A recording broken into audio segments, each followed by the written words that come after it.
Onyo hilo limetolewa na mwenyekiti wa kamati ya ulinzi na usalama na mkuu wa mkoa wa Tanga Balozi Batilda Buriani Jumamosi Oktoba 18, 2025 kwenye mkutano wake na waandishi wa habari akiwa na kamati ya amani na viongozi wa kisiasa wa mkoa huo, na kueleza kuwa hatua kali zitachukuliwa kwa wote watakaohusika. Nitoe tu onyo kwa yule ambaye atajaribu kutaka kujaribu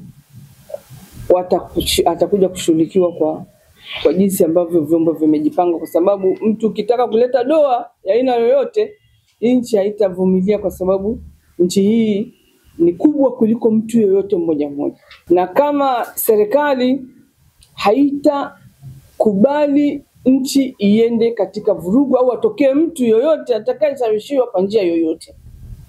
Kwa hivyo tuende tukijua kwamba amani ipo, usalama upo, na shughuli hii itafanyika katika hali ya amani, ya utulivu kuliko kawaida. Aidha, kamanda wa polisi mkoa wa Tanga Almachus Mchunguzi ameshauri wananchi wajitokeze Oktoba 29 kwenda kupiga kura, na yeyote ambaye atavuruga amani atachukuliwa hatua.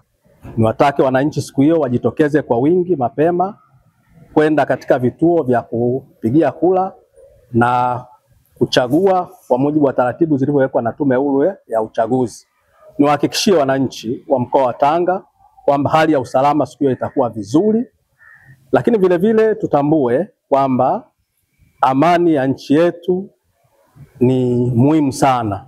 Tukumbuke kabisa nchi inaongozwa kwa sheria. Kwa hiyo kila kitu ambacho kimewekwa maana yake kina mazingatio yake kisheria.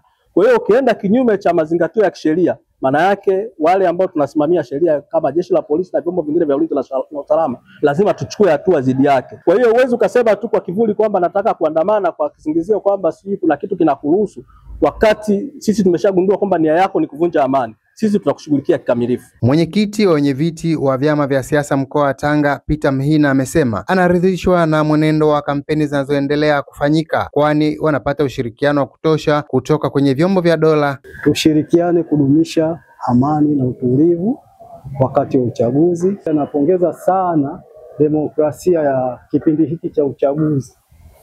Tunapata mambo ambayo haki inatumika.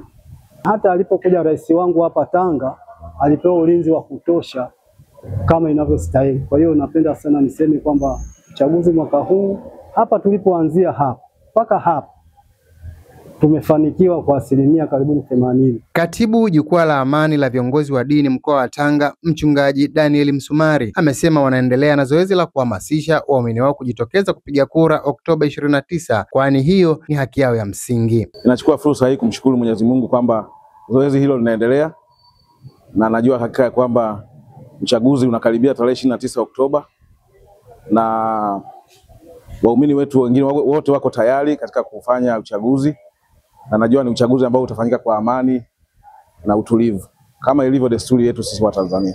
Kutoka mkoani Tanga, Rajab Athmani, Watetezi TV.